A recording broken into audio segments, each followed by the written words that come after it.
How's it going, everyone? Welcome. Eulier Gonzalez here.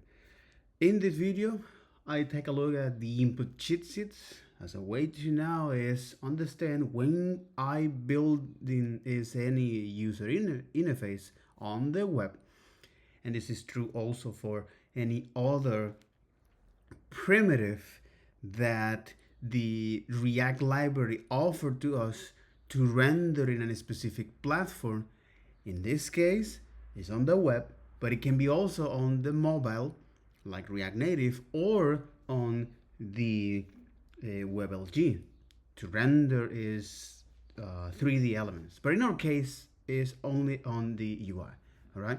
So here, by looking at how React is responding to user events and how we did that without React, just HTML and JavaScript.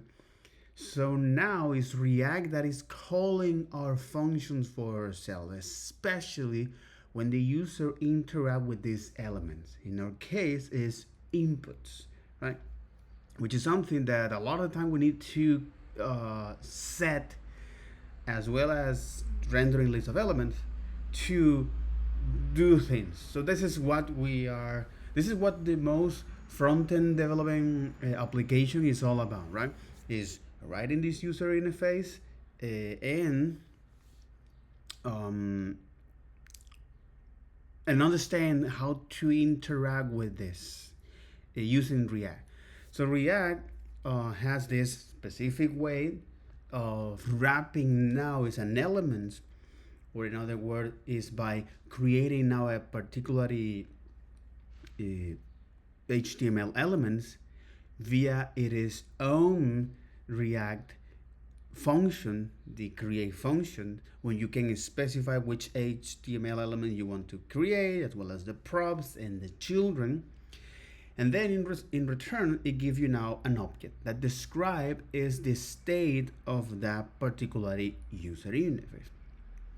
So far so good. So this kind of input, right? So text inputs or password or range, select, context area, radio buttons, and checkboxes, just to mention a couple one, the most common one, right? So because they don't have this interface integrated and you have now several edge cases to deal with. So here, I'm going to take a look at that in today's video, and also is move on to the React hooks, which is what are the different functionality that React offers to hook in to cover specific use case. So for example, the most common one is how can I remember a piece of information via the user state? How can I remember is or how can I store is data without trigger a re-rendering? For example, with useRef, how can I have a global identifiers to uniquely elements to uniquely well label inputs and so labels and inputs together using now use ID and among other custom hooks or other hooks as well. So, but first, let's take a look at this, right? So here is a text input, right? I suggest bookmarking this lesson whenever you are building a form. I hope this lesson can jog your memory.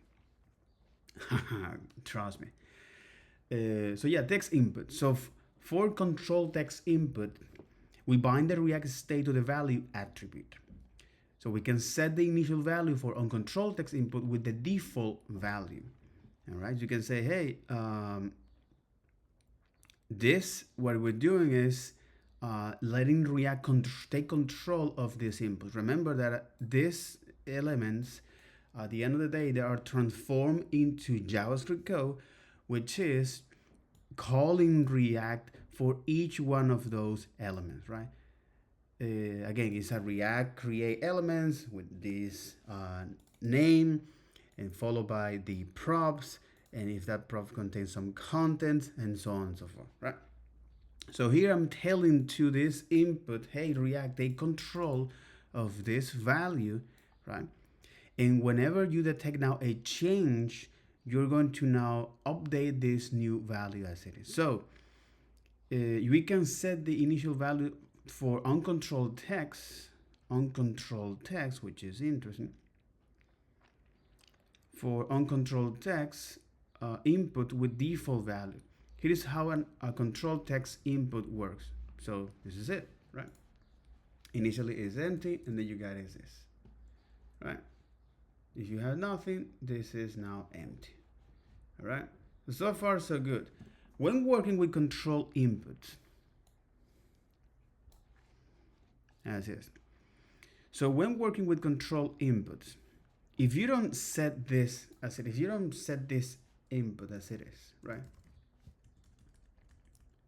So it doesn't show anything, right? But at least we are now showing is something.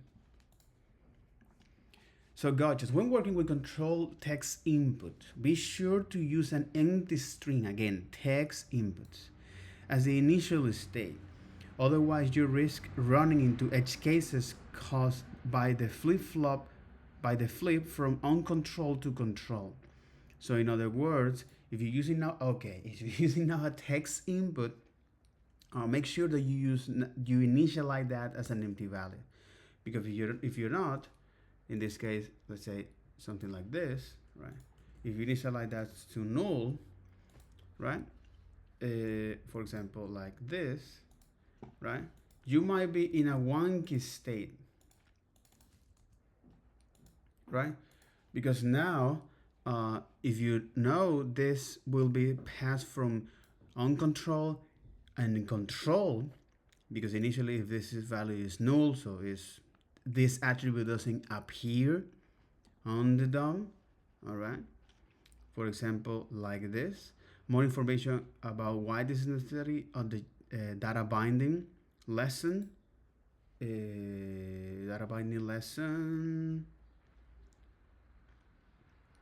Oh, exactly. On a data binding lesson on what you should always an input should always either be controlled or uncontrolled, right? So for example, like text inputs, right? So you might run into edge cases if you don't do that. For example, you said not to undefined, or you said not to nothing, right? You're not initializing the value there. So what happened is this, all right? Hey, now what it's telling that is that this property that initially is like this, and then you set some value to this, you must make your mind. It's either control or uncontrolled. It cannot be in this two state. Why is this? Well, I'm assuming that React does to keep track this value, so it knows the order in which these elements are being rendered. All right. The other is a text input variance. In addition to plain text input, we can pick from different formatted text input, right? For things like email address, phone numbers, and password. Here's the good news. These variants all work the same way as far as the data binding is concerned. All right. So for password, for phone numbers, and emails, they all work the same way. Really? In addition to the text input variant, the input tag can also shift into entirely separate form controls. Right? The input tag can also shift into entirely separate form control. Later in this lesson, we'll talk about radio buttons, checkboxes, and specialty inputs like slider and color pickers. But the thing here is that this text input variant, so like email, so if you put it here like this, you say, hey, that's interesting. We didn't set anything like that. Say, hey, type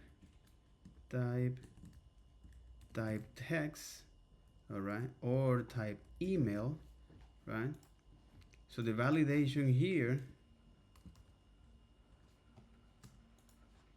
right? So whether it's type email or type password, right? All of them behave the same as the text input, right? The good news is all of these variants work the same way as data binding concern, aka they are now as a string. So password, text, and all of these variants. So email, password, emails, and phone numbers. And let's say this is phone. I'm not sure what kind of data what might be. No, it's tel. Exactly. But again, it accepts that type tel input. All right. Number.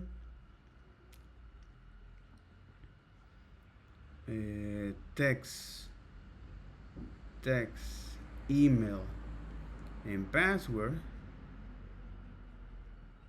I'll enter the format here.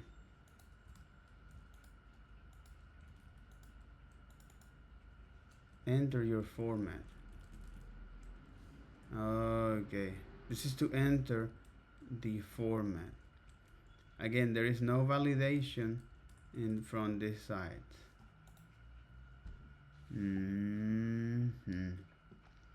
Despite the fact that inputs of tel are functionally identical to standard text input, they do serve useful purpose. The most quickly apparent of this is that in mobile browser, exactly, not here, especially on mobile phones, may opt to present a custom path optimized for entering phone numbers using a specific input type for telephone numbers. Also makes additional custom validation and handling of phone numbers more convenient. It's an empty string. You can specify all of this, read only, dig it. This is how it works for mobiles here, right? So it's going to set is this. Of course, on on desktop is not going to show anything, right? But again, it is up to us to then do the validation, the proper validation as it is. You can put now some placeholders, controlling the input size, element value length. You can specify what is the length of that, no more, no less. Providing default options via the value of offering suggestions. This is interesting. Offering suggestions. And then he's up to that to do that, right? Offering suggestions. Okay, per input forms. Using data lists on input. You can see this and the validation, making phone numbers required. So here I'm explicitly telling to make this input required. The input type number is 100 pixels. So you have in span some other additional validations. You can see it has this. So this input now have this. Hey, this input is invalid, aka it doesn't follow the HTML validation. I want you to color that with a dark red, but after the span element, which is here, right? So what it's going to do, this, I want to describe what's going on here. So we're using is now a form. It creates now a box, and then you have now two boxes inside of the form. This with a div, the wrapping is the input, and the other with the bottom. So here you have now this div behave like a block. If this follow the flow layout, the normal flow, all right, of CSS, is going to put now all of these elements inside of that, and div, since this is a special type of element on the flow layer, the block, it takes all the available horizontal space, and then inside of this, you're gonna use now a label and an input and a span. What it means is that label and input and a span, all of these elements behave like an inline elements, right? So they only take they don't want to make any fuss. They take only the small elements there, or the smallest width required. And what you're doing this with the next div is kind of the same as the label. What you create now, right before this div, another box and a div, and then inside you create now a button. So button here, unlike or similar to div, they take all the available horizontal space by default. So you take a look at this. This is how it's going to look like, right? So the browser by default is going to render this element as it is, right? So our intuition, or my intuition, or it's not intuition, is this actually work as expected. So far so good, right? So with the CSS, what we're saying is, hey, anytime you see any div, I want to now add a margin button here. I now up into the position layout, all right, and any input that you find, type number attribute, this will be that is width. If you have now siblings, input followed by a span, I want you to now add this padding, especially to input plus span, which is adding to the, where is adding this? I think it's adding to the that's interesting. This selector, input plus span.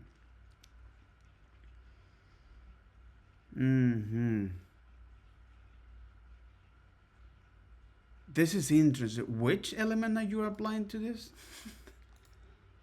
That's interesting. Input plus span, right? Input plus span.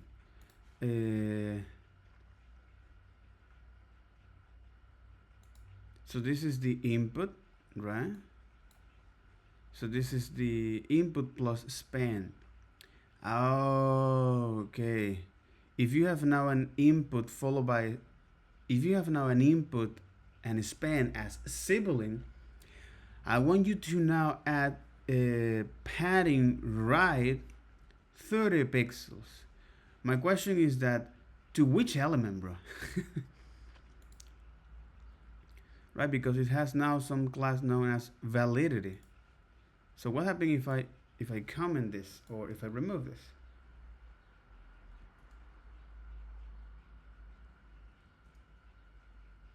Exactly, it's like, where are you applying this? Because I don't see any change here.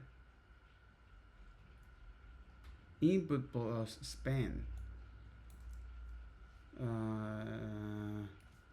What the French stuff is it? What? Let me go with Gemini.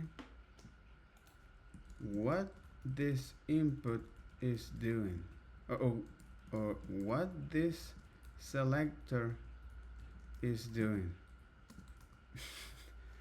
It's like, exactly, it's the adjacent sibling combinator. This specific selector input plus some target a span element, but only if it is immediately followed by, okay, makes sense, okay, but it's only if it is immediately followed by the same, okay, but what is happening here is now I do want is to target this span if this has a, okay, I get it. So I want to target and span if this is now have a sibling next to it, and I'm applying this padding right, so it makes sense.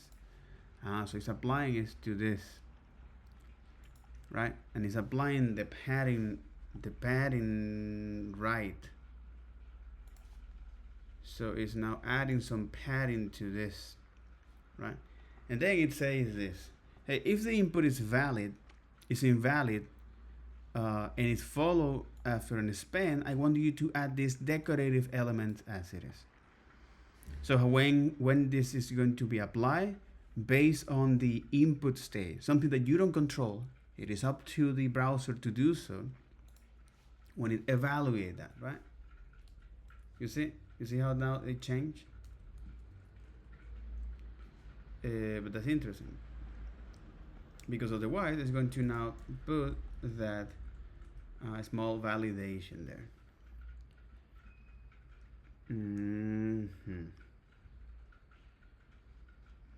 So what we can do here is to say, hey,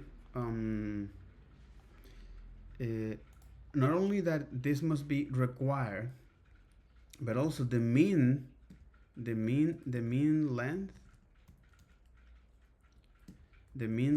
must be 3, for example, right? So if that doesn't match, I mean is mean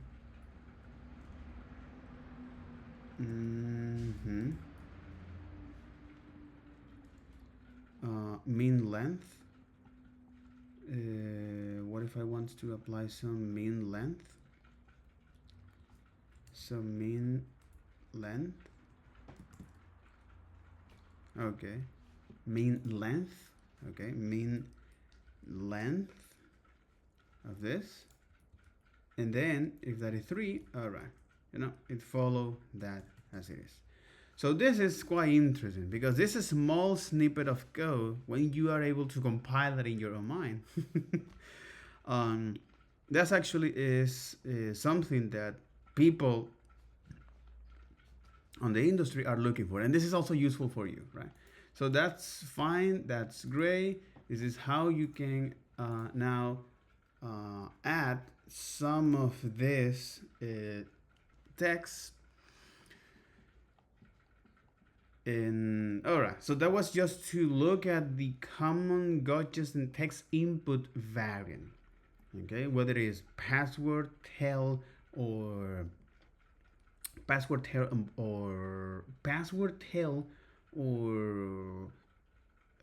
or email, all of them behave the same, right? So if we'll take a look now and say, hey, instead of a tell, I want you to be this as email.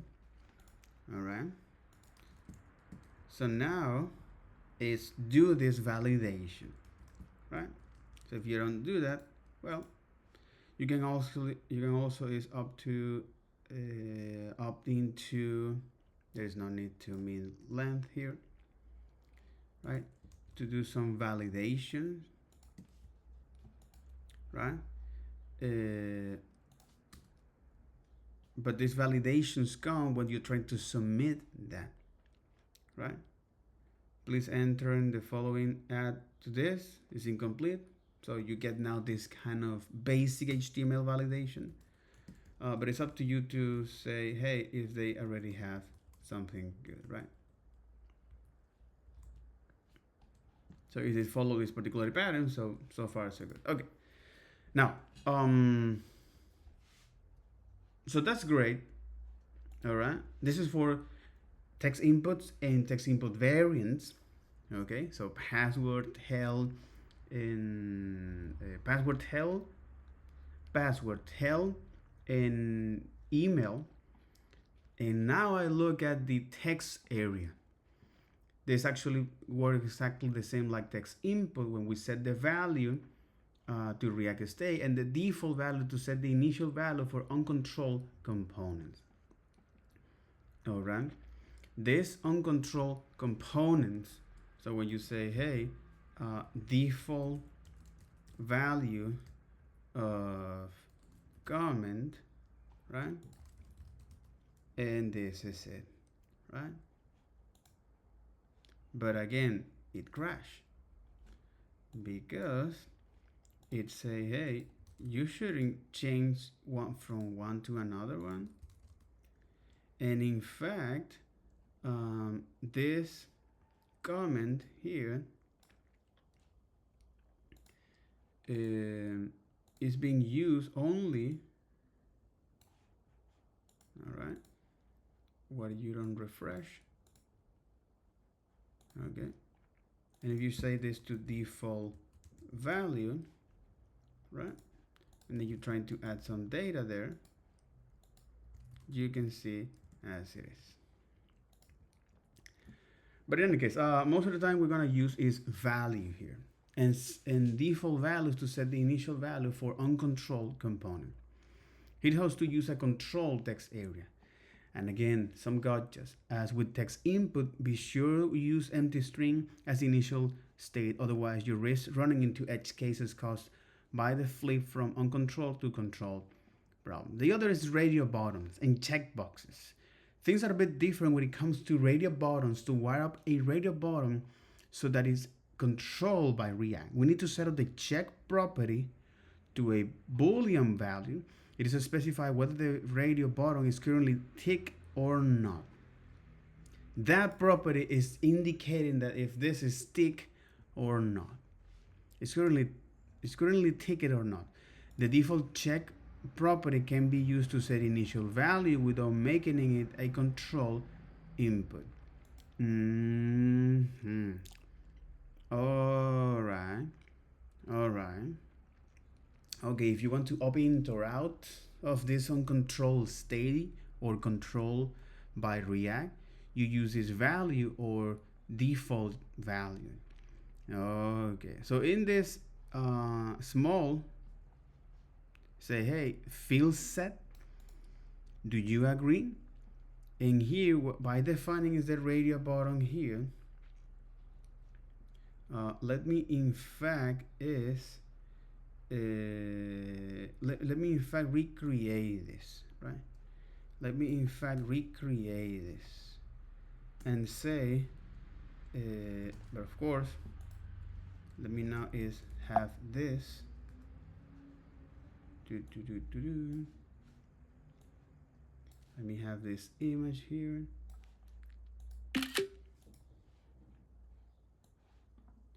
Yeah, let me have this image here. Field set. Okay, that's interesting.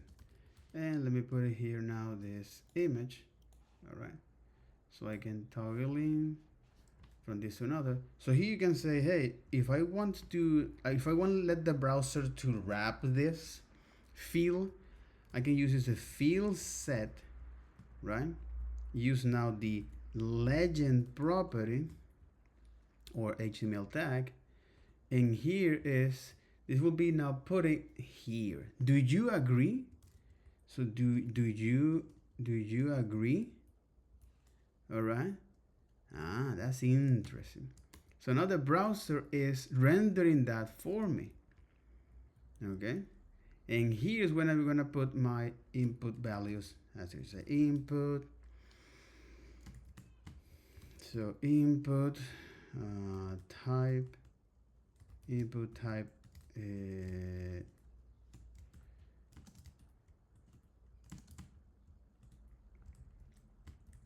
radio, right, with yes.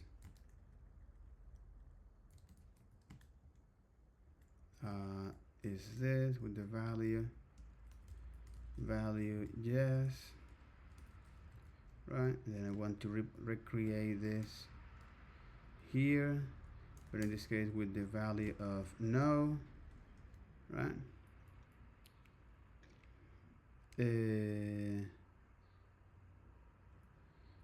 But I do get it. So I will need to wrap now this field set into a interesting. So how can I now put it this way? So one way to do this is to wrap this into a div. Okay. Wrap this into a div.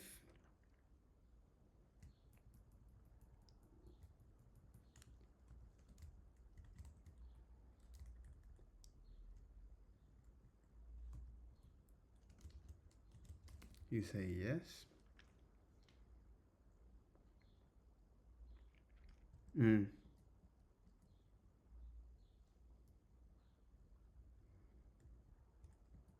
Okay.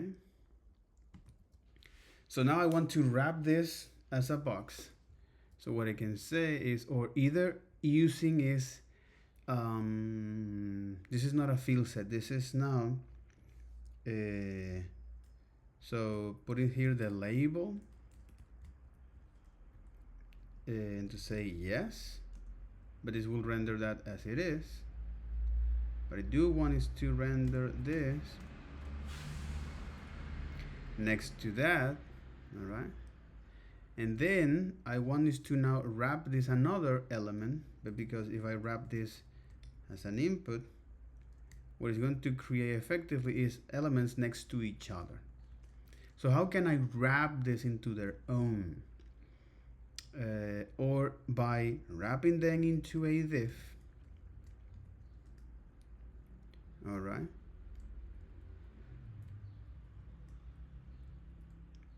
Or by wrapping them into a div, which is how this actually might work, right? But I do want to know how this actually, how they wrap this, or by using is a break. Okay, holy moly. Or by, instead of polluting the globals, the HTML down, you say now break a line. Break line here. Okay. Okay, so break line here, and now this will be is the no value, right? You can set this in this. So now I create this field set with these two options, or this long list of options, and then now only to select them. So to make that happen, I need to use the HTML4 and bind that to, let's say, is radio yes, right, to the ID here, right? Say the ID here is radio yes. So if I click on yes, I'll be selected, but if I click on no, I won't. So I do need to replicate that for the other. So ID here is radio no, right? And the same for this is HTML form, please. Let's go to bind this value to that, right? And by doing that, now I can is, oh my god, is no. Now I can is select from both of them. But this is what I think. It's like, all right, good, but I'm selecting both of them, right? So I am selecting both of them, right? So I just only want to select one option, one or another, okay? One or another. So by binding by binding this state here, and then flip from one to another, I can say is this. So when this change, okay, when this change, please give me if the event, all right, and I want to is call this set has agree, and pass now the current value here, or particularly, yes, the current value here. Or you can say this instead of yes and no. Yeah, yes and no. Okay. I want to check here. So check here is the attribute that I want to inspect, which is, hey, is this has agree is equal to yes, then check this. And this is one of the, and this is exactly what I'm gonna do here for the radio, you know? So you say now,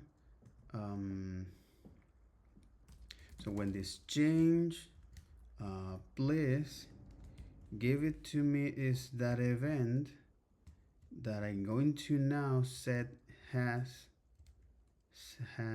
agreed to this value. Say target value, and then I do want to check that, right? So is has agreed is equal to no.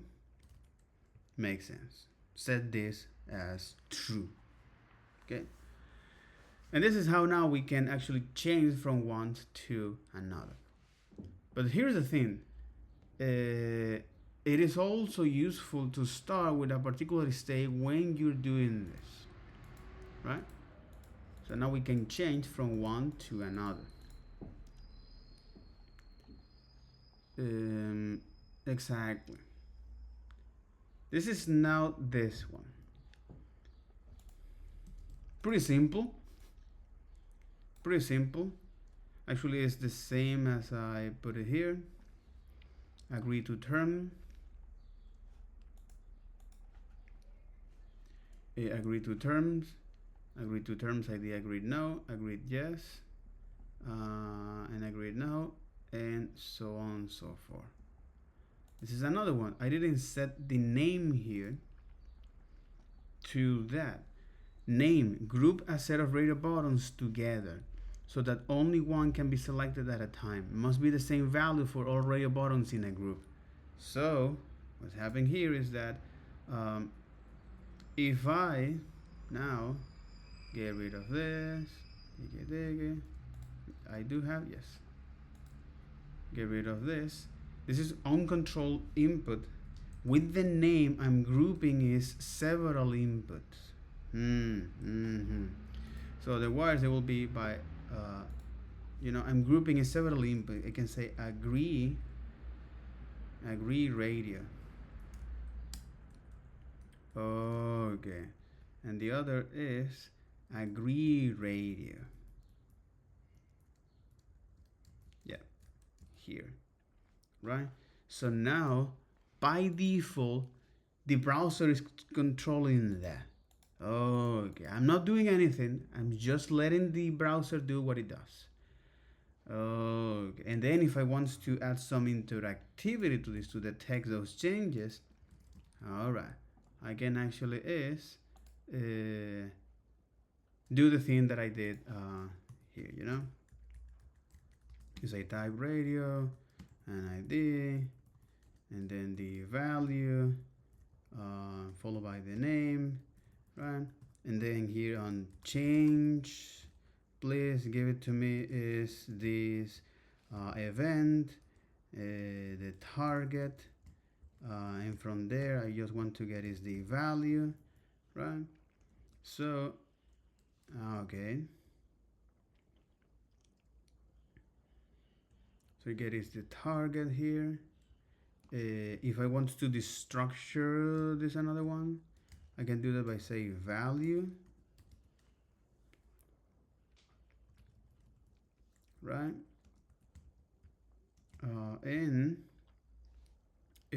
So what I'm doing is just using the structuring syntax. So from this object that I'm going to receive, give me this value, and this from this another object, give me this another value, and so on and so forth. And then, well, actually is now set. Okay, I can say here, please react call this function for me called set has agree with the value at the moment, right? And then if I want to take yes or no via the check property, I say, hey, what is the value of this that I'm remembering, right? So what is the identifier that I'm using to remember this value? In this case, is agree, and then you set this to yes, right? Um, Again, it's only working for yes. So now let me add that to the no in this case.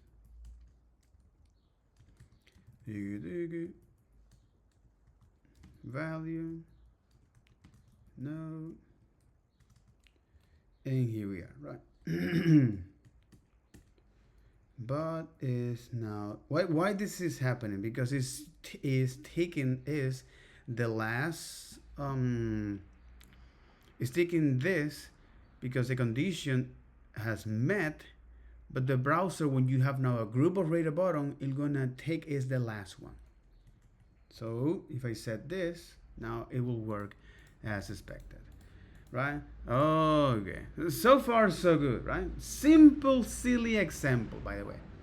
It's a simple, silly example. Um, yeah, man, it's a simple, silly example. All right, this is for radio buttons. Iterative control example. So if I do wants to recreate this, okay, but okay, if I want to recreate this now, like this, right? If I want to recreate these examples here,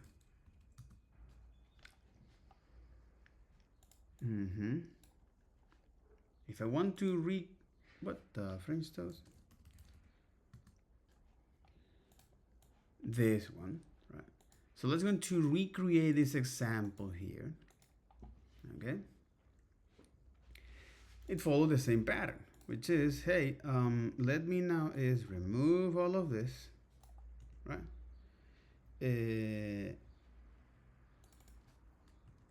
Let me start with an empty state, okay? I'm going to receive now is the elements here, the valid elements. I think I removed something, yeah. Okay. So in this form, what I want you, so okay, let's start with the UI here. How this is gonna look like. So I already created a form. Yeah, let me get rid of even the style here, right? So okay, I'm here is, let me create now the form where this form, okay, that's right, you are right. Okay, so let me create now this form where here the field set will indicate now is the legend, right? That is select language, okay, select language, and I do want is to iterate through all of these elements here. So since I already have those elements in an array, and I need to iterate through them, what I can do is to, if I iterate through each one of them and create now a new UI, which is what I want to do, I can say is valid language,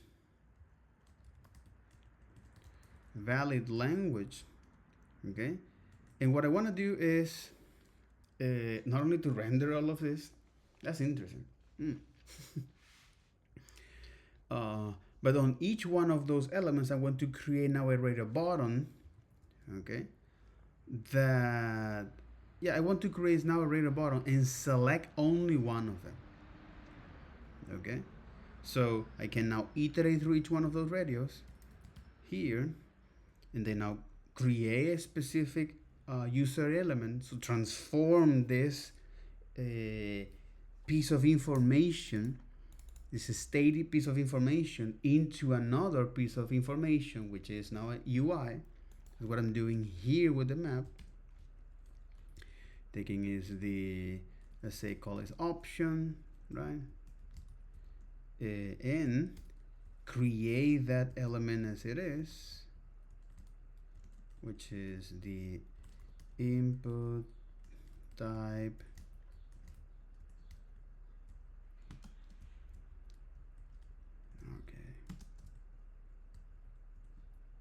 input type radio.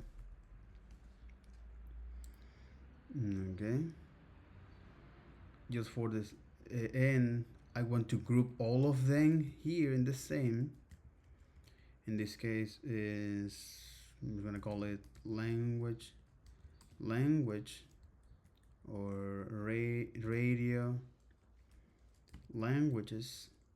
Okay, provide now a uniquely identifier to each one of them, to say, hey, this is the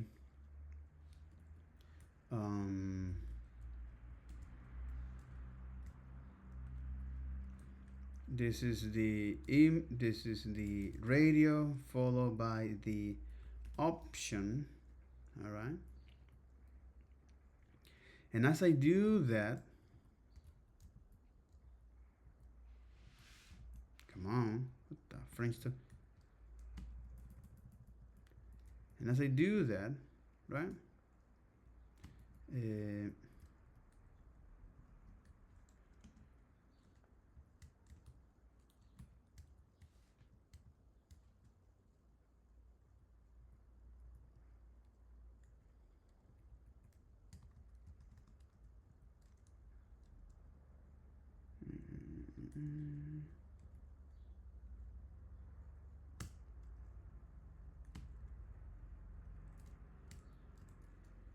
so, and as I do this, okay,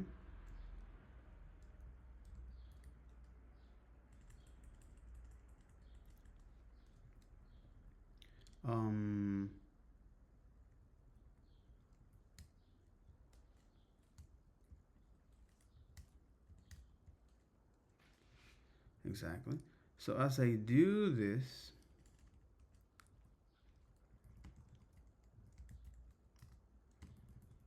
and give some formats here, right? I also want to enable the value, want to set the value here, which is the option, right? And just like that. And I do want to now render is next to that the label. So HTML form here to say, hey, this will be now the same as this. So I do want is to bind that to them. I just want to bind that label to that radio button. All right, and show the content here as this. Say option. I do want to wrap all of these elements into the same markdown, so it can be rendered using a React fragment as it is. Okay, and then you got it, right? So what you can do is, after that, is create now a break line. So now all of these elements are going to be rendered as it is. If you want to add some space, you can do this as it is. Now it will work as expected. So all of this is just to render this. And they're going to easily select among each one. But now I want to pick up one of these elements. So I want to remember that state, that piece of information, using now React use state to say, hey, this will be initially empty, okay, and please, so React gave me is now the language, and set language function, okay, so I can have access to them and see this. Hey, if now it change, when any of these inputs change, okay,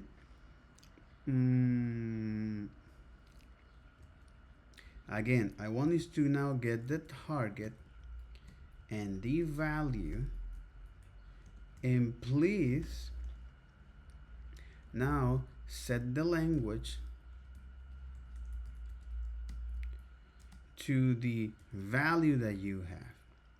And now let me check if that particular value at the moment are the same as the option, aka, so if the language is the same as the value of that particular option here, now it is check. So then I then wants to know, select that, you say, hey, what is the language, okay, if this is empty, you say, hey, this is empty, right? Show something like this, right? So when I clicked on that, and I am able to get all of this. So this is a great example of how you can actually select elements as it is, right? And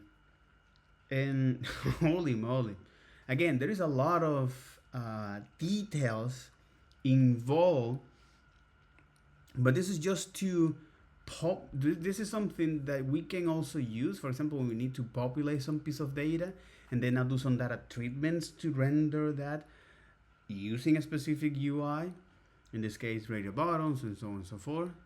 If I compare my solutions to another one, all right, which is kind of the same. Oh, previously,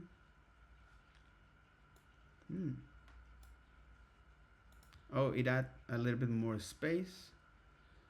Yeah, because we add now this option. Really?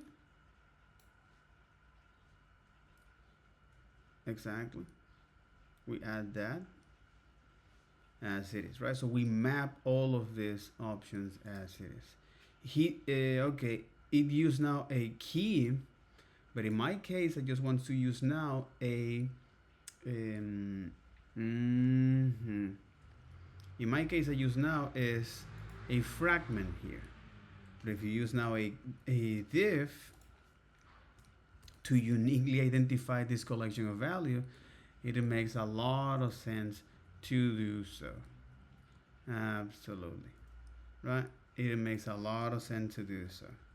Again, this key, for the sake of simplicity, we're using is now the option that we're getting here. But you get the idea here.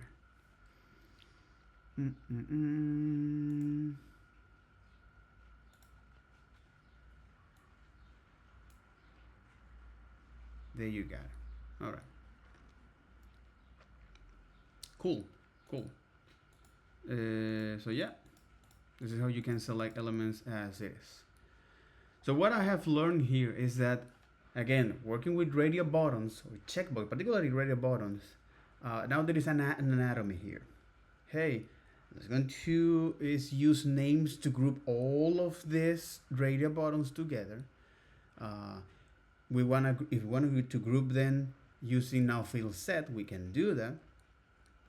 Pass now a legends to render all of these elements, and to bind a label with a radio button, use now the ID to do so, and to select only one of them.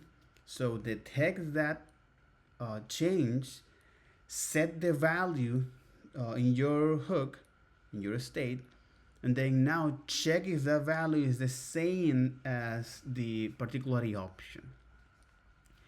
All right. And here's some gotchas. When using iteration to dynamically create radio buttons, we need to be careful not to accidentally reuse the variable name used by our state variable, because we're doing is now a shadowing. Okay, but that name is already taken, so our state variable is also called language. This is known as shadowing, and this essentially means that we have lost access to our language value. So this is a problem. So in other words, you can rename that as it is, right? Which is what I did for all of my particular case, right? And then we look now at the checkboxes. So as with radio buttons, the check property is used to create a control element. It should be a Boolean value specifying whether the checkbox is currently ticked or not. And the default check property can be used to set the initial value without making it control input. With checkboxes, the approach depends on whether we are working with a single checkbox or a group of checkboxes. And let's look at each in turn. So if you're working with a single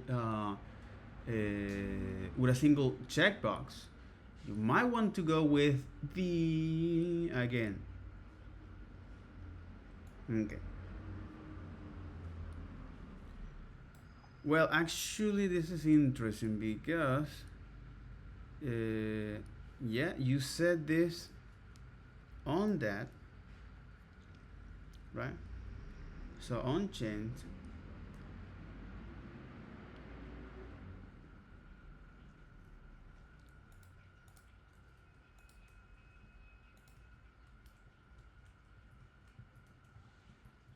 Mm-hmm.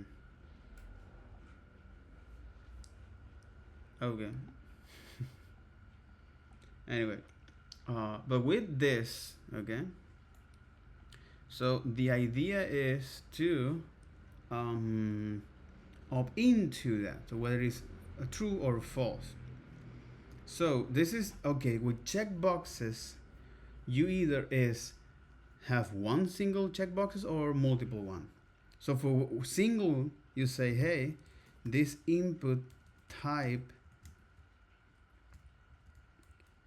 checkbox, okay, input type checkbox, where the name, in our case we only have one, but just for the sake of the example, I'm going to set that in to say, hey, opt in options. Okay, the value in this case will be a Boolean value, true or false. In our case, I do want to bind this to an state that I already defined here, opt in, and then when you detect a change, let me put it this as it is. So when I detect a change, say on change, I say, hey, please give it to me is the target property, that this contain is a value property, where now I can say is this, right? I can set that value, set up in to the value that you get here. And since this value is now a Boolean value, true or false, so check property is going to take this input from true to false. In other words, I say, hey, if the opt-in, right? And there's a missing here. There you go. And this is not going here. And there you go.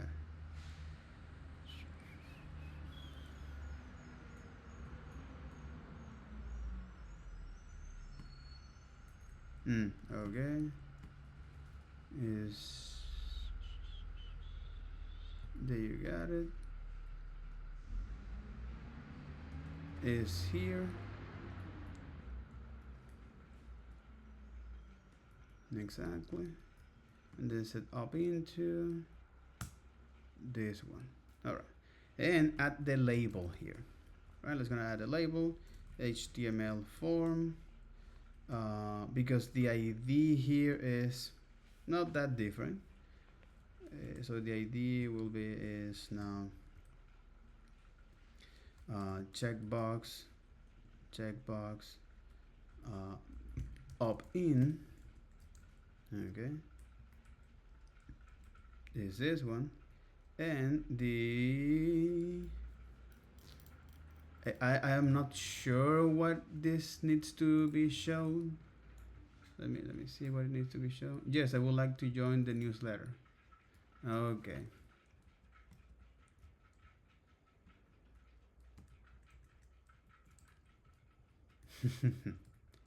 Okay, so yes, I will like to join the newsletter. So if I think they add some strong, exactly. So I can say, hey, this is not a strong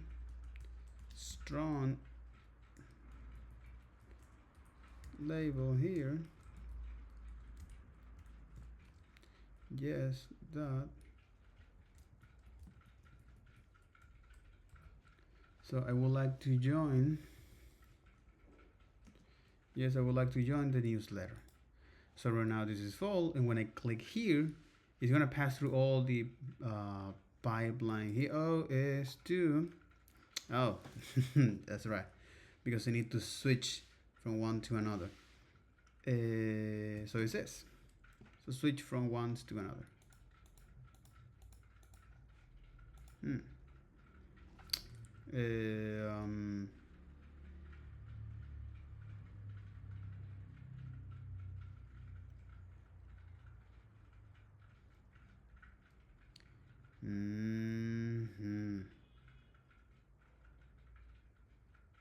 Okay.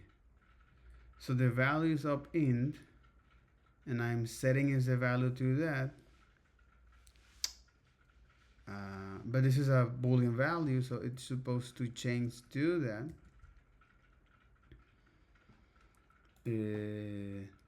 Because I'm getting is this value here, and it's supposed to change to one from another.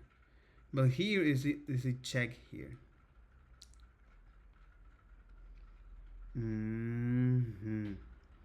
It's a hey, check if opt-in is to true or false. But what's happening here is that I'm assuming that I'm getting this value as some sort of a string. Yeah, I'm thinking that I'm getting this value as some sort of a string. Yeah.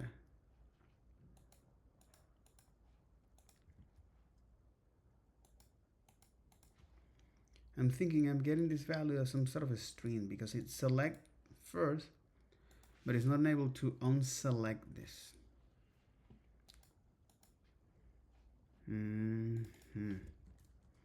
Select and unselect this.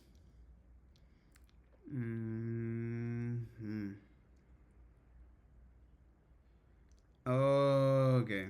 So what I can say is opt-in, whatever value that you have at that moment, then flip it. Now let's flip it as it is, right? So whatever value that you have store, flip it. Let's flip it. Okay. Okay. Makes a lot of sense. So that's interesting because we don't need to even use the value in this case. Because the value here is true.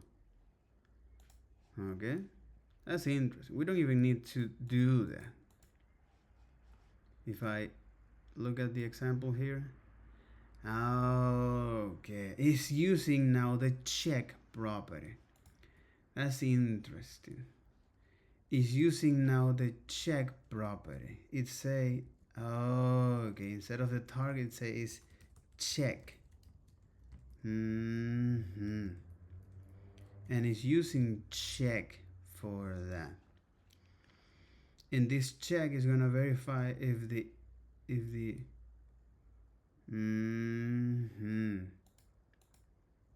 is using is a check value here. Okay, unlike radio buttons, this use now the check value to verify the state of that input. And now when we store a boolean variable up in and set it as a check value. When opt-in is true, the checkbox is ticked. Otherwise, the checkbox is unticked. Things get trickier when we need to drive multiple checkboxes. So now we have is multiple checkboxes like this, right? And again, in this case, after I create the field set and the legend, and the iterative approach where I'm getting is the toppings here. Okay, as this particular object, I need this to render. I need this only this is an array. So this is where I get all of this entries or keys. I'm getting all of this key from this. All right. I'm getting all of this key from this. I'm going to iterate through each one of them and create now this user interface. So transform that into this. This is why it is map, filter, reduce is quite useful to understand. Oh my God, exactly. Look at what's going on here. So what I'm doing is I'm getting is this piece of information, but this doesn't have the method that I need to work with the thing that I do want, or with the data structure, the cone data structure. So I need to change this object into an array-like style, because this array now have convenient methods. So I don't need to re-implement the wheel. And therefore, rendering this, so going through each one of those elements and apply something, or to create a new state out of this data. In this case is these new inputs here, and so on and so forth, particularly the checkboxes. So when I iterate through that, and I create is this input and the label. On the input, I specify that this is a checkbox. All right. The option is the ID, the value is the ID. When I get this value, I just want is to check if this value is true or false. And okay, I just want to get if this value is true or false, and that'll be my check value, aka the options here, particularly the option here. So my true value, or the check value, will be now verifying if that option is the same as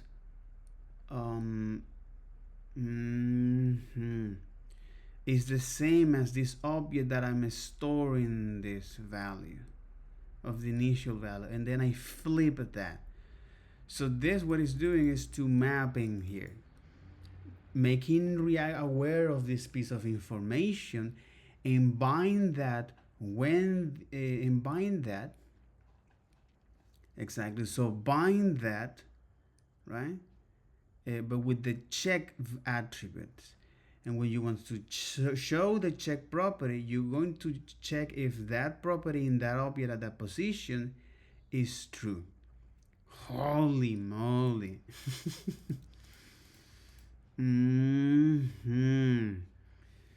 Oh, this is for radio buttons. Yeah, but I do think why a lot of people, instead of doing this kind of stuff, in the pen of the front end and the back end role, well, what's more relevant is not only to understand this and how you do this, but what's relevant is how you now is um, get this render collection of elements conditionally, render a list of elements.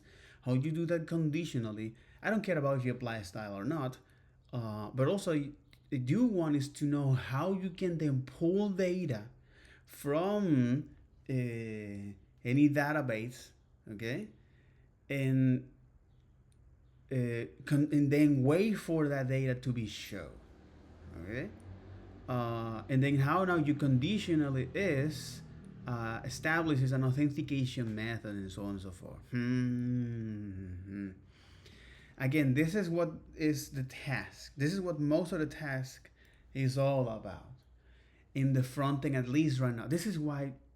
This is why reading a book or this is where you should go initially. Don't get me wrong.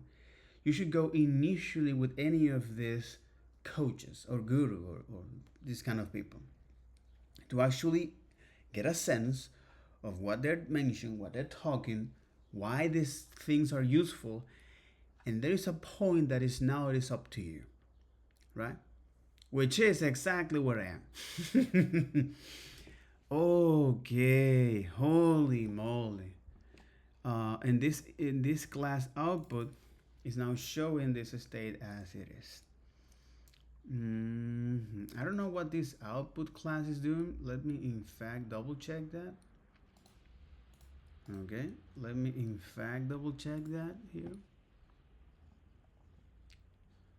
Wait, what? No, let me check this here with the output.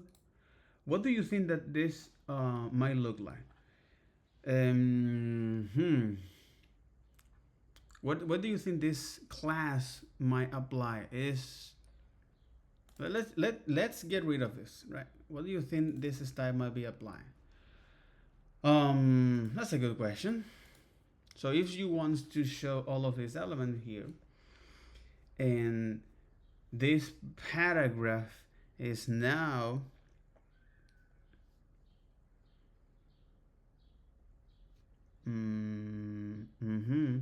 so this paragraph is now is here. So what I would like to do is to text wrap this. You can say, hey, text wrap, okay, all of this. I do want to text wrap this or to line text break, something like that. It's like break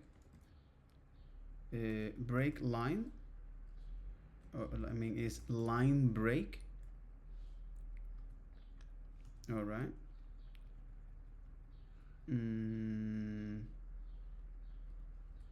It's not line break, is word break. Okay, I would like to break forward, break word. Okay, and somehow now make the content, since the content is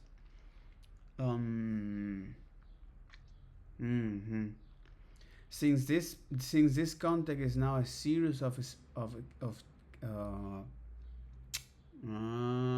okay. So if I say the width is, so if I say, hey, width feet, no, mean content is gonna take the widest element, that'll be my width. If I say mean content, and of course remove this, okay. If I say mean content, hey, I do want is to get is the widest children elements, and that'll be the width of this viewport, right? So things started to make sense a little bit here, but that's not what I want. This, I do want is to show is this next to each other and so on and so forth, right? Uh, but the idea here is close. You know, we are close. We're getting close. Um. Hmm. Hmm. So I know that I need to select all of my elements here somehow and then group them. Okay. So I need to is select this one for that and so on. So what I can do is to say, hey, can I specify is now the break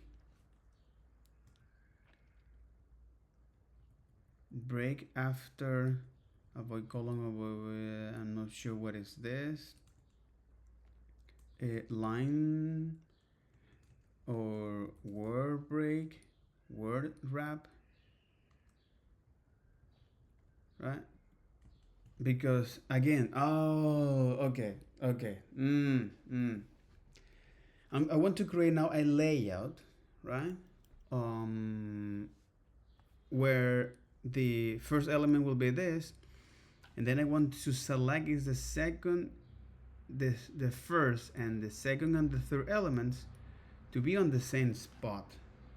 So if I say display as a flex, right? And then say width to mean content, which is I know what it's going to do. But I want to make this section and then this another one and then this another one. Okay. Uh, isn't there any way to tell CSS to line break with this? All right.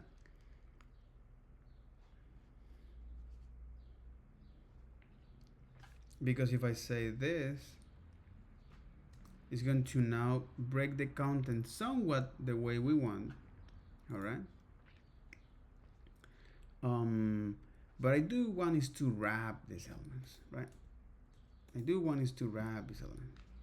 So is there any chance to treat these elements, all of these elements as it is? It's like, no, there is no chance. In fact, it's treating them as a content. Mm-hmm. Mm-hmm.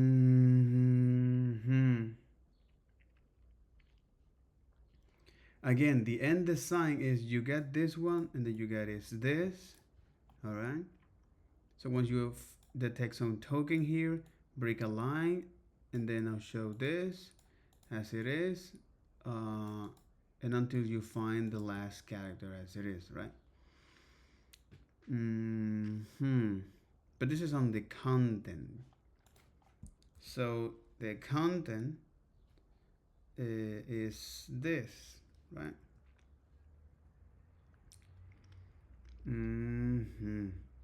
Yeah, this is not the content, right? That I do want is to apply that.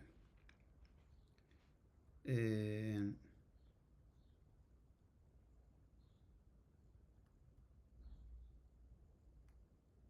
no, here is changing is the font. No, this is changing this the dimension, but this is actually defining is the width, the height, the placement where you're gonna put it here, the transform, and the width. Okay. Yeah, I don't know what the French stuff you do.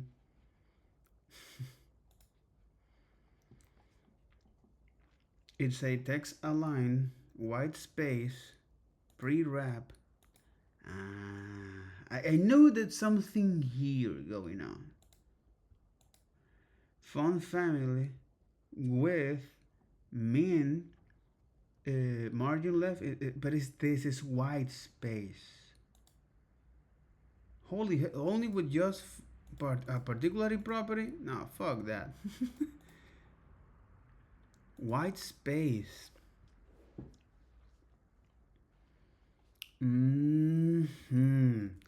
White space CSS. Holy moly. Okay. White space pre-wrap.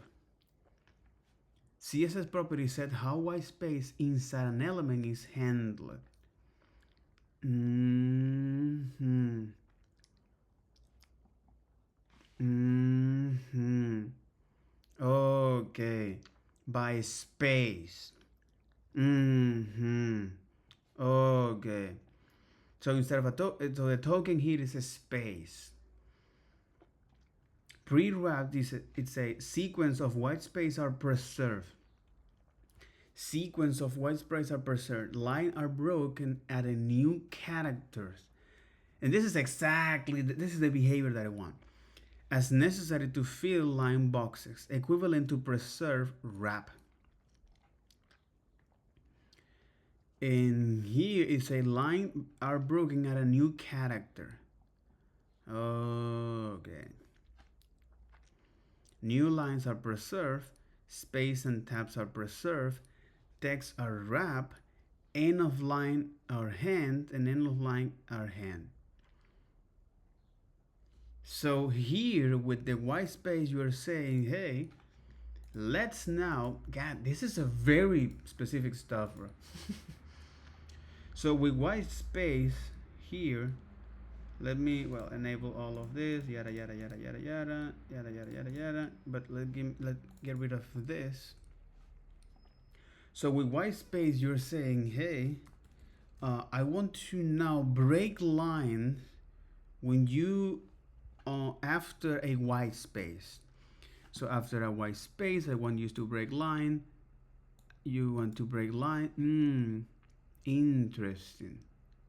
It's going to break line here. So if I say is white space pre-wrap, so normal or break spaces, but this is interesting. It's pre-line,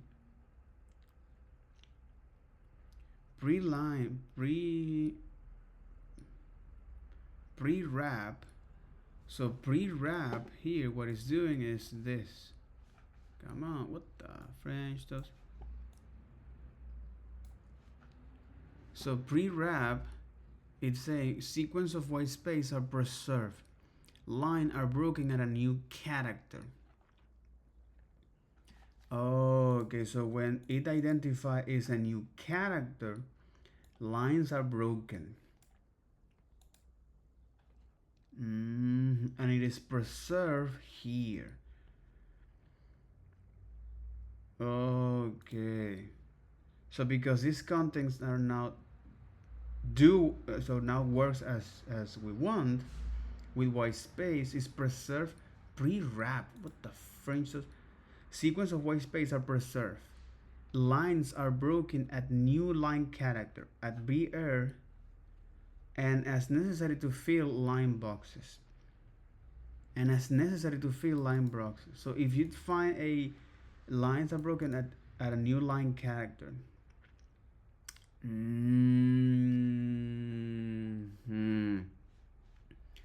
So lines are broken at a new line characters. Okay. Which means in this case, lines are broken at a new character line. So if you don't do this, that's interesting because it's actually still working as expected.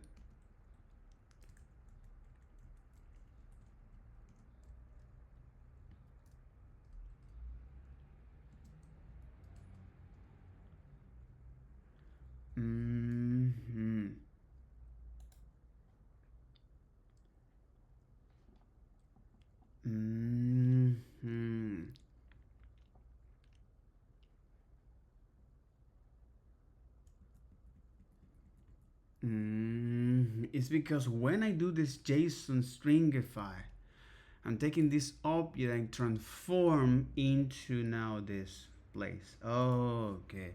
Because if I don't do this, it won't work. But because now I'm providing is this format. JSON stringify. Okay. JSON stringify. because now I'm providing is this new format here, because you say, hey, what is the value if you want to replace something and the space here. So white space or line break, line, new line. Oh, no.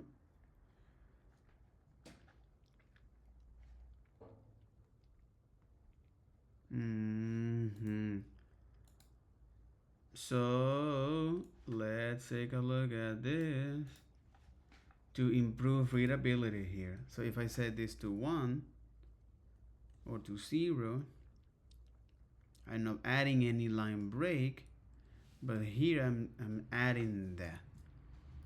I'm adding a space here. Mm-hmm. Mm-hmm.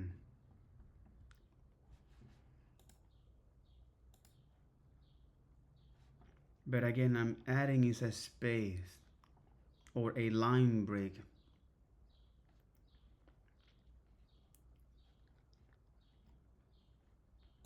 Exactly. It add a white space.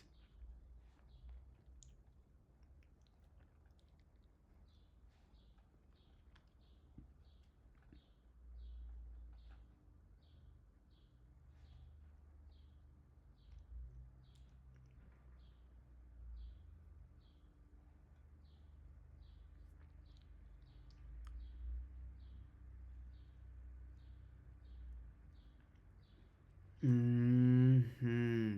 So it adding white space here. So it adding is a white space. Holy hell. So this format is actually adding in a white space, which when you try to select that content with a white space, it give you this, right? But how do you now is align that particular content to be in that position, right? Because now it break line that for you, right? So it break line that line for you, all right? So if you're trying to add some padding right to the content or padding left, if you're trying to add padding left to the content, let's say 15 pixels, is going to push this content as it is. So quite frankly, that actually doesn't work, or that it doesn't behave the way I want.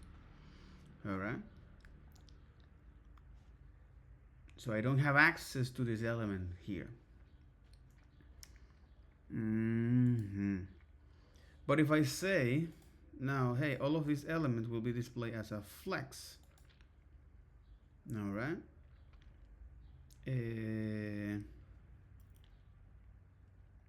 Now change. Now things change a little bit dramatically, right?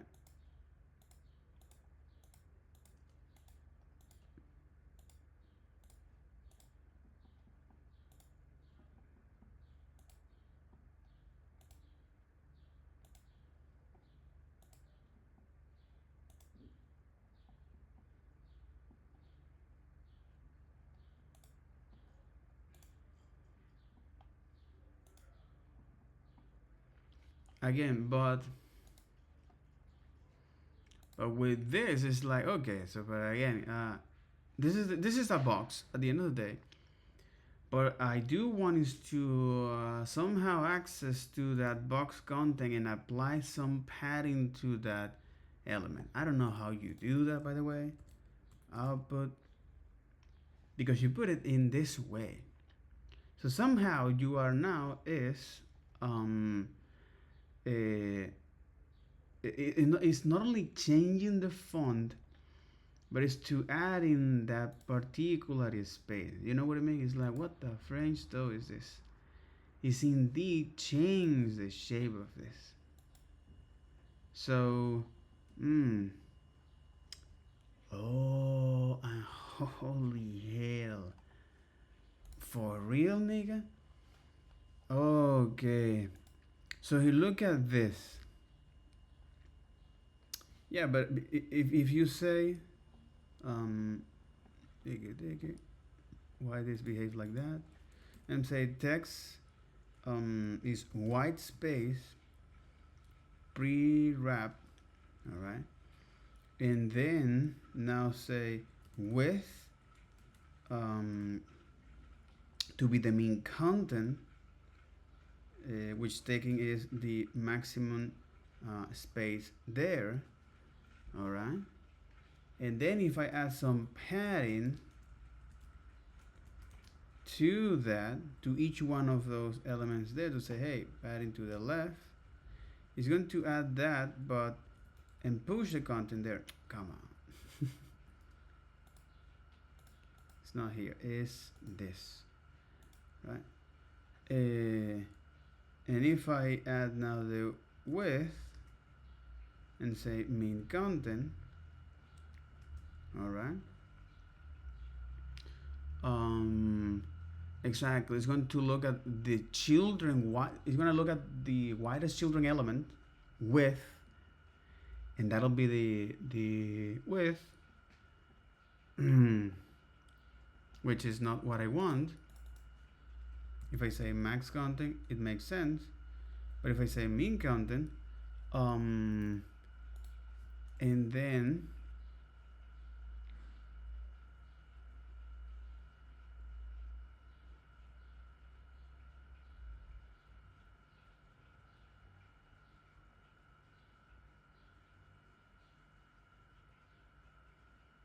pre-line or pre-wrap here,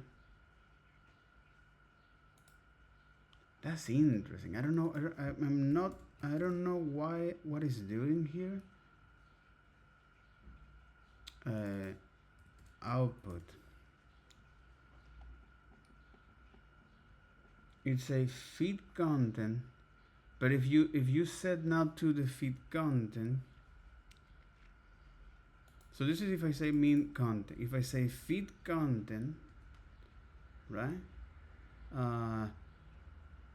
I need to somehow is to push, so the width will be that, to feed the content. So what is the widest element, and that'll be my that.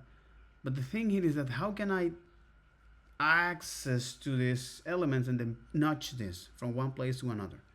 Okay, yeah, from one place to another. It's a text align to that margin left auto and margin right auto.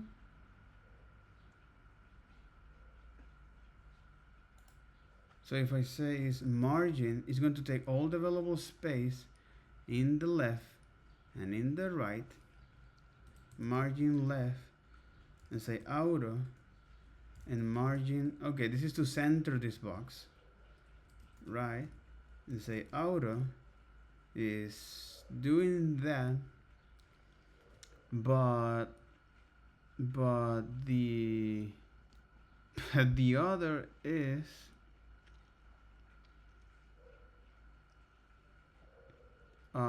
yeah, get rid of the display here, but the other, this is white space, but the other is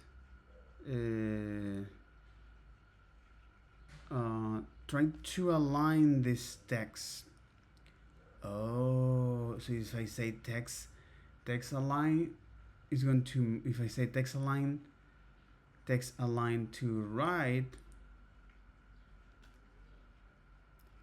if I say text align to center, to the end, or to left, holy fuck. Okay, all right, so I'm telling, hey, the content of this box, the text, the content of this box, I do want to align now this on the left. All right, it's going to also add in this to white space here, because otherwise it will add only one. You see, only two space here. And then you got it. Okay. Okay. I know that this is not part of the React. um, but this is how you can now is to so I look at com- two properties here.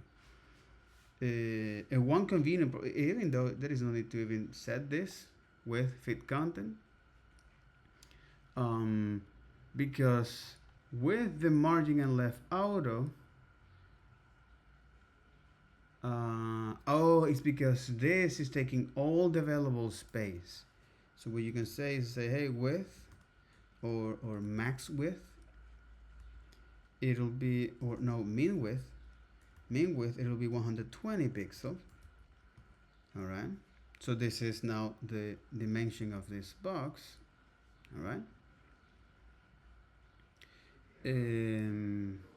Or you can is to specify is this to say the content of this box will be fit, and then you're gonna take all the available space in the left and the right on the margin and center this element. Okay, but if you say, for example, is 50 pixels, you are going to struggle to figuring out what will be is the proper width of this content. So the idea here is look at what are the properties that affect the content, which is text, white space, and what are the properties that affect now the box, which is margin in our case. Holy moly, this is how you can recreate is this. And a very interesting exercise here from the CSS standpoint and from the React standpoint. Okay. That's very very interesting. All right. In order to recreate this object here. All right. All right. So this is for multiple checkboxes. Okay.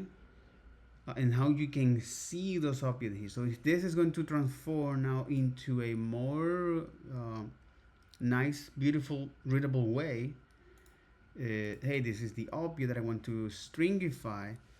If I want to replace something, let's say here now,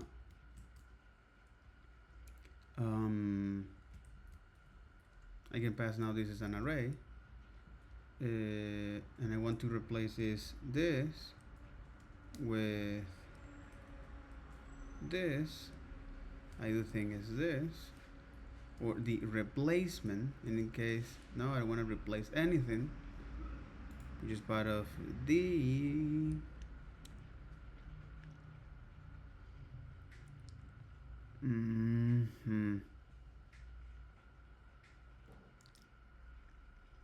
this is the object.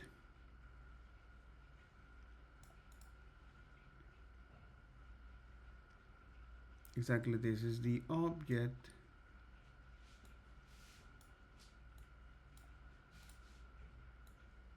Exactly, this is the object and expected output here. But you can also is now run some replacer or not a function.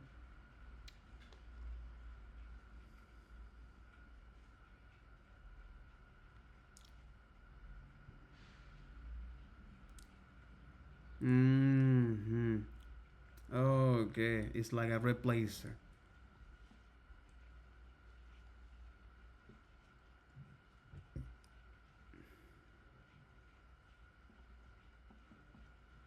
So an example of a replacer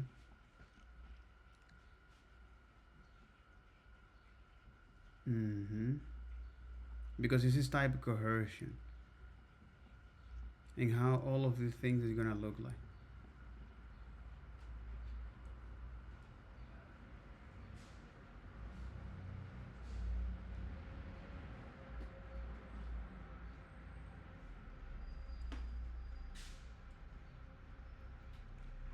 Okay, key and value. And if you detect that as a string, return undefined.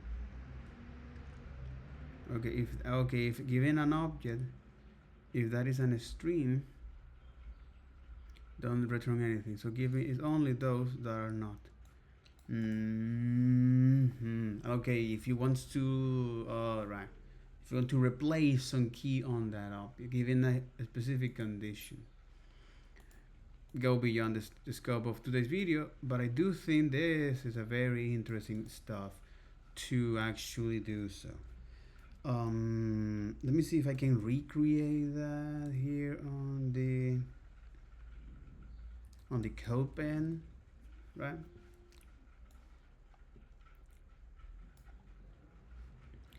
Trying to recreate that here as it is. You got a pen.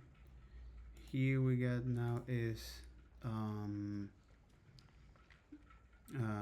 these collections of labels, and in fact it's all of this, right? And what I'm gonna do is to, of course, get rid of all of these different things here. Diggy, I'm not iterating through all of this, right? And just only get rid of all of this, and just manually is creating is that. I don't think we can use now is or include now React here. No.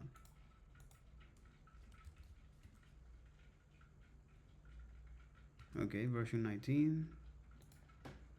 It is done. Save and close. Yeah. So in other words, I do want is to in fact import all of yeah, this might be is on a on JavaScript.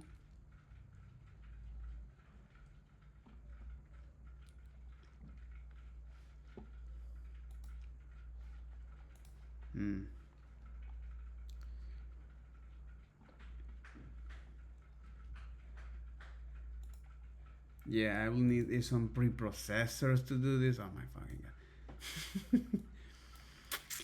You know what? Okay, get me is the HTML here.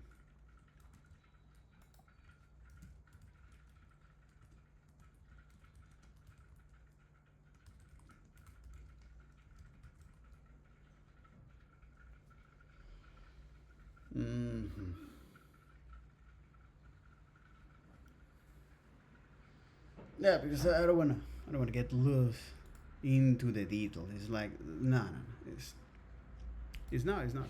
No. I don't wanna get lost in.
Mm, mm.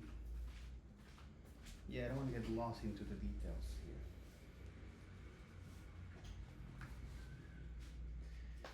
here. Yeah, I don't want to get lost into the details.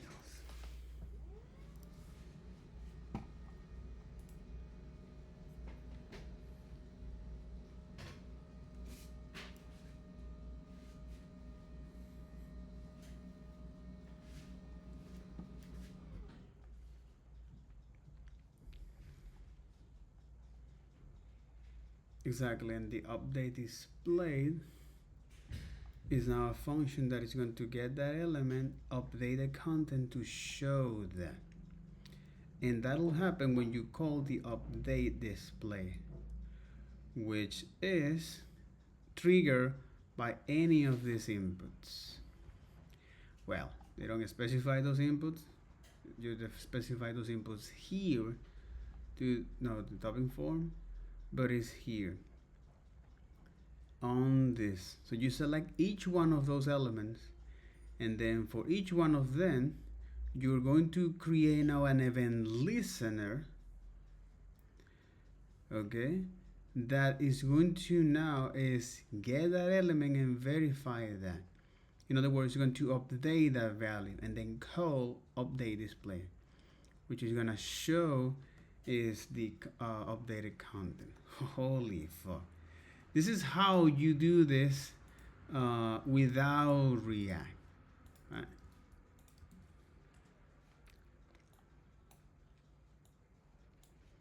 This is how you do that without React. Okay? And in this case, I do want to have some style to say, hey, output here, the class output is that box. I do want to set the width of the content to fit. And then let me actually add this here. Not sure is this gonna be applied to that. To this.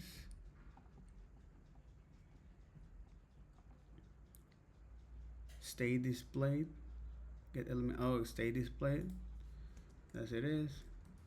And this class will be now this, right? Fit content. When you have that, I want to now is line break that content by anytime using the white space. So white space.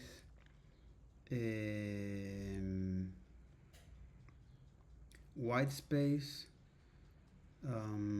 Pre, something like that. This pre means is sequence of white space are preserved. Lines are only broken at new character lines.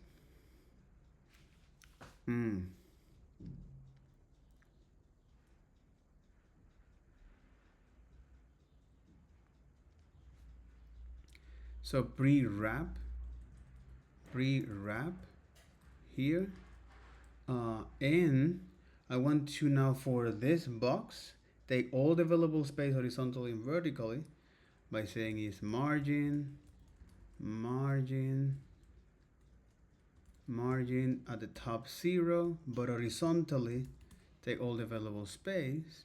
So center this content here, and this is pretty much this, right? The same for store state as it is.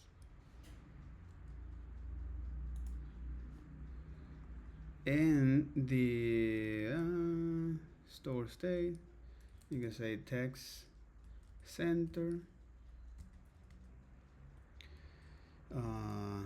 text align center, right? You can use this CSS style here, and let's gonna use this. So center the text is Oh, it's because it must take all the available space here. Exactly, it's taking all the available space and now center this content here. Mm-hmm. And now this will work. You know? Mm-hmm. Selecting multiple checkboxes.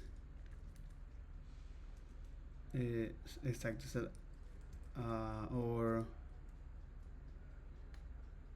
multi select checkboxes. Mm-hmm. Multi select checkboxes.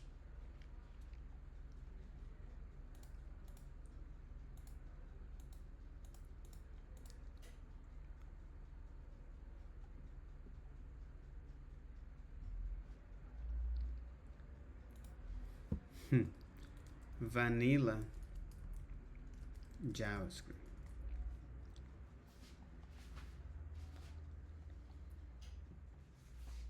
Mm-hmm. Simple, very simple. You can add some styles, so on and so forth. But again, it is this. Mm-hmm. So ID is a globally unique identifier that to this checkbox used to improve accessibility and usability, which is that's what we have use ID hooks, value, check, and on change. So value is the thing that we want to tick on, specify the things we are ticking off and on. In this case is this. The value specify the thing that we want to stick it on and on. The check is to tell the input to check or not, and the on chain to detect that change. Mm-hmm.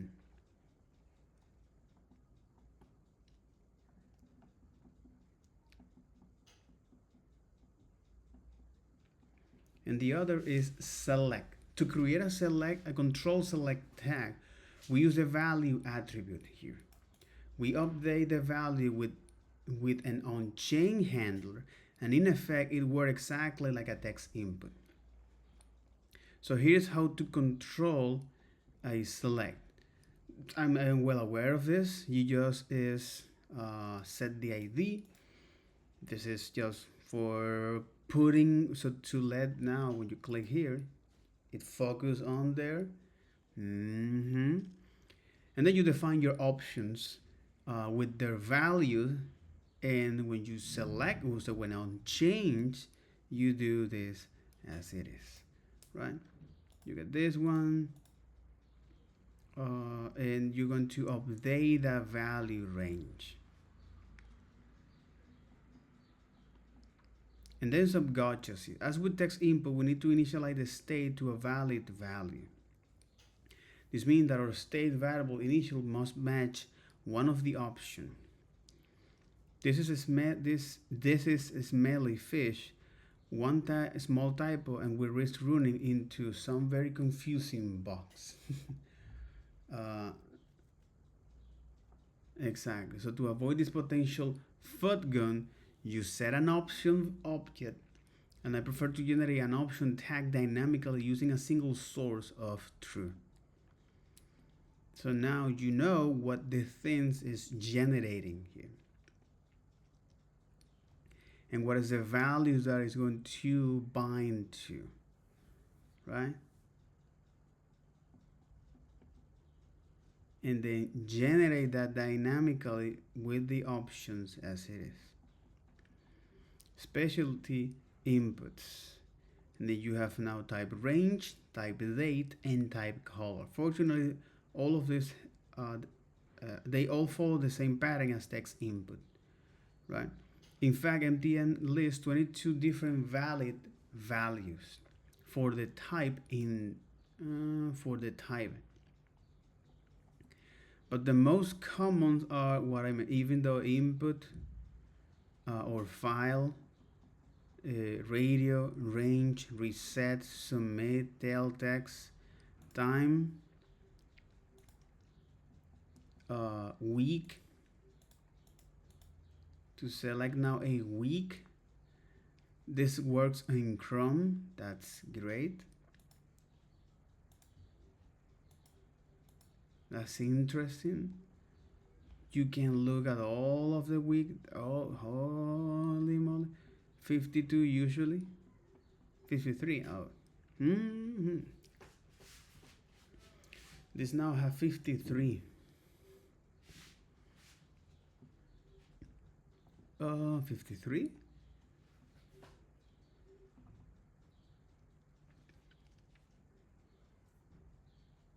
Really? What about December? Oh, it failed the same. But now this time is Thursday and Friday.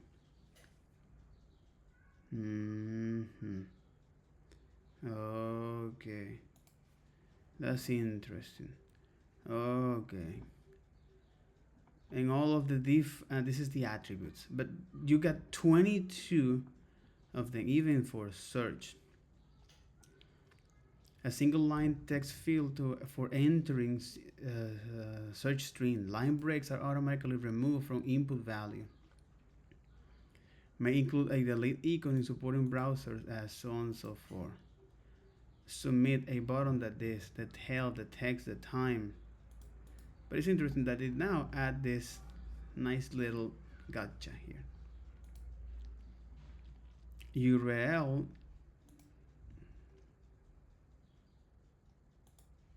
looks like a text input but has validation parameter and relevant keyword inputs. Fortunately, they all follow the same pattern as text input. We use value to log into the state value and on change to update the input when edited, right? Gotchas, range input and string. Type range is that values are always string. In the playground above, event.target will be a string like 50 rather than number 50. I like to solve this by converting into it right before setting into a state. To be clear, this isn't some React query. You'll run into same surprising behavior even when working with vanilla JavaScript. All inputs in the DOM has a string value, even input type numbers. And we don't worry about turning volume back into a string when passing it to a value. The type conversions happens automatically.